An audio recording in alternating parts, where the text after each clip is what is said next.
Greetings, Cowboy fans, and welcome back to the Dude Cave. I'm Jason. It is the 10th of December 2016, and you are watching Comic All Weekly, my weekly video where I share with you the brand new comics I've picked up this week. This week was a nice number, 13 books I picked up. Unlucky for some, but lucky for me because I really like that number. Anywhere between 10, maybe to 15 is a stretch.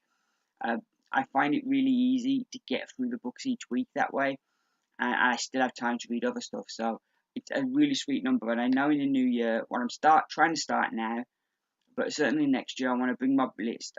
Currently, I've got 63 books, and I want to bring my list down to 50. Long term, my aim is 40 books. I want to bring it down to a month, or 40 titles a month. So it's going to be difficult because my pull list at the moment is full of books that I like, and it's going to be difficult to drop books, but I'm going to endeavor to do it. It's going to be, like I say, it's going to be tough, but I'm gonna get there. So no pull list update this week. Everything I've got on my pull list is the same, so no changes. So let's get into the books. First, we've got the books I've not read yet, and that I'm behind on, so I won't read them probably this week. So I'll wait till I've caught up. So first up, we have Aquaman, issue number 12. If you can see the cover there, you've got the Deluge Part 1. I love how they do the title across the top now. It makes it so easy if you want to find a story in your box. You just can look at the top of the book and see, oh yeah, this is the 6 parts of this story. Likewise, if you're in a comic shop and they're in boxes, it's easy to find the parts of that story. So I think that's a really great idea from DC. I'm behind on Aquaman, so like I said, I won't be reading this yet. I was considering dropping this only because I'm trying to be ruthless and get rid of books, but I do really like the character, so I want to catch up with it and then make a decision on whether to keep it or drop it. We've got Black Science, another book I'm behind on, issue number 26. Really want to catch up with this because this is one of my favourite books, so I really want to get up to date. We then got Deadpool, issue number 23. This book comes out so frequently. I think this is a twice a month book that it's difficult. It's easy to get behind. So I'm hoping to catch up because I have been enjoying my Deadpool since the movie came out. I've just been, and I will concede they bring out too many Deadpool books, but I have been loving all things Deadpool since the movie came out. We then have Moon Knight, issue number 9, which this is another one I've fallen behind on, but I've really been enjoying. We have Faith, issue number 6. One of my favourite Valiant characters, so I want to really catch up with that. We have Ninja, which I love that cover for Ninja. I think that's really good. So yeah, this has also been a really good book.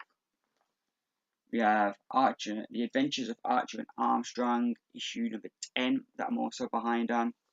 So those are the books I'm behind. Now for the books that I've read. There's no books waiting to read because there was such a small number of books this week. I was able to read the books I'm up to date on. So now I've got until next comic book day to kind of start catching up on books. So it should be a good week.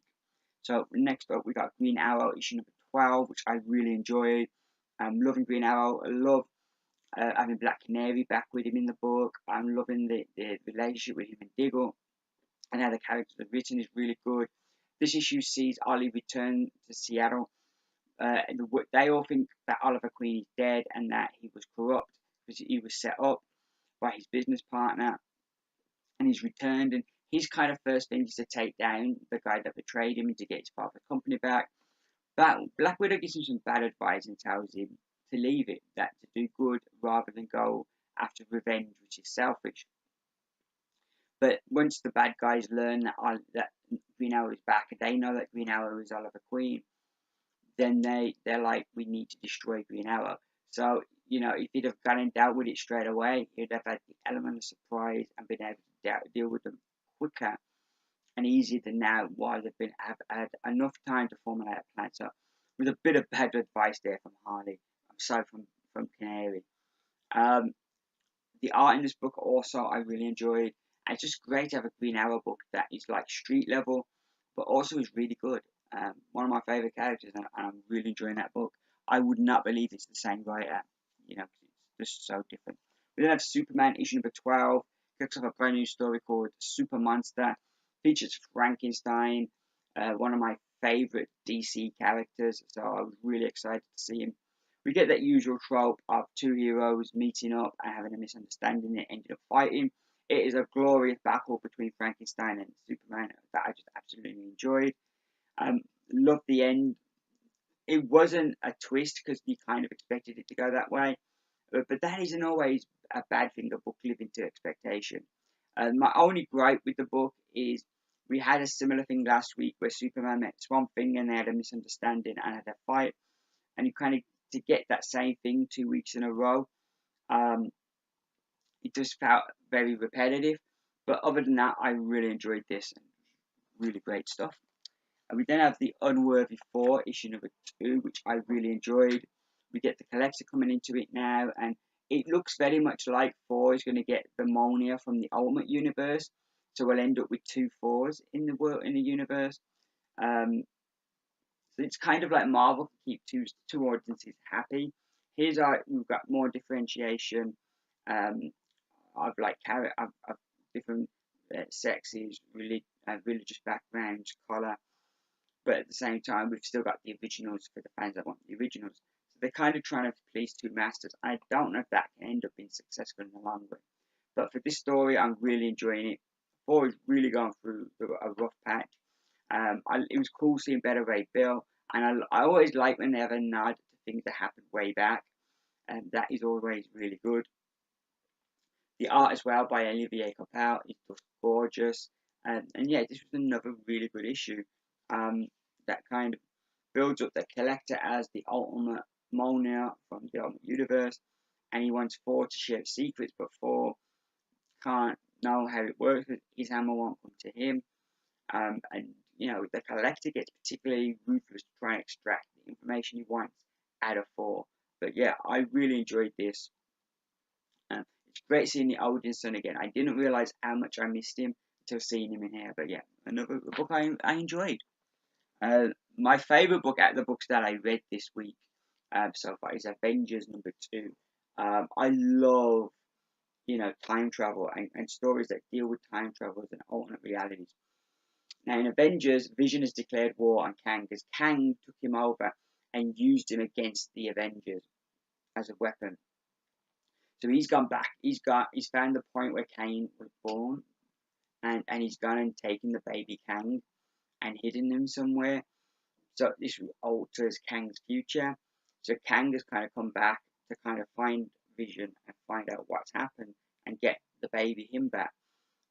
Likewise, he's also bought an alternate version of himself, a younger version called the Crimson Crusader, and they turn up and they're looking to, you know, get him back. When that doesn't work out, they go and they kill the Avengers when they were young babies, so they don't exist. All except Hercules. Hercules is so old, there's no record of when he was born, so they can't jump to the point where he was born, so they can't take out Hercules. So Hercules is the one link that the Avengers have. The Avengers are hidden outside of time, so that they're still alive. But they enter the time stream again, they're going to disappear. They don't exist. I really enjoyed the story. I love the cover as well, as we have all these different versions of Kang on the cover, which I really like. The story as well is just great and it's fun, but you've also got a gravitas to it that this is like a big deal. Yeah, I just really enjoyed it. The art by Mike Del Mundo is fantastic. Everything about this book I loved and enjoyed. So yeah, really enjoying it right now. We then have Rise of the Black Flame, issue number 4. Really enjoying the book. Um, it has a kind of horror vibe running through it. This issue is kind of catching up with different people with backstory, which was interesting, and it builds nicely to kind of the conclusion of the series next issue. So the final book this week we have all new Wolverine issue number 15. This continues Enemy of the State 2 storyline, and I loved the original Enemy of the State. I really enjoyed that story. Seeing Wolverine get brainwashed and go up against different superheroes was brilliant, and it just built and built issue to issue. With this, I liked how it started. It made sense how it started with that Laura had this weakness, and they used this weakness against her to have her kill this whole town. Now Shield, everyone is after her, but we don't get now like with Wolverine when the original Wolverine did the end of the stage story. You saw an issue where he went up to Fantastic Four, then he went against the X-Men, then he went, and he went. I think he went against the Avengers, and seeing him against these different people, I'm not holding back. I've been 100% ruthless, and it kind of, if she'd have been affected by this gas for longer, maybe, and she'd killed more people, and just as she comes to her senses, then somebody used the gas on her again, and she goes into another attack. That would have, I think, would have been, at least then it would have felt like a sequel to the original. This is just a story that doesn't feel anything like that. Though she is an enemy of the state, they've changed it and made the story less interesting. This issue is all about her journey to Mandapore and getting double crossed, and then the double crosser gets double crossed, and it's just not hitting it. The art doesn't help. The art wasn't good. So yeah, this was probably the weakest issue of Wolverine I've read yet, or new Wolverine I've read yet. But hopefully we can get back on track next issue. Um, yeah, I if, if if you're not a regular to this book, it's a book you don't need to get. I think even if you're getting it, I think that's an issue you could skip, and I think you wouldn't be any worse off next issue. So those are my books for this week. Um, Fingers crossed I might get time this week to do a comic book opinions video. If not, I will be back next Friday with another, Friday, Saturday with another comic or weekly video. Oh no, it might be late next week because I'm working Saturday, so my video might not be up till Sunday. But yeah, so I will see you all next week. Thank you very much for watching. I've been Jason, and you've been watching Comical Weekly on the 12th of December 2016. Keep reading, and bye for now.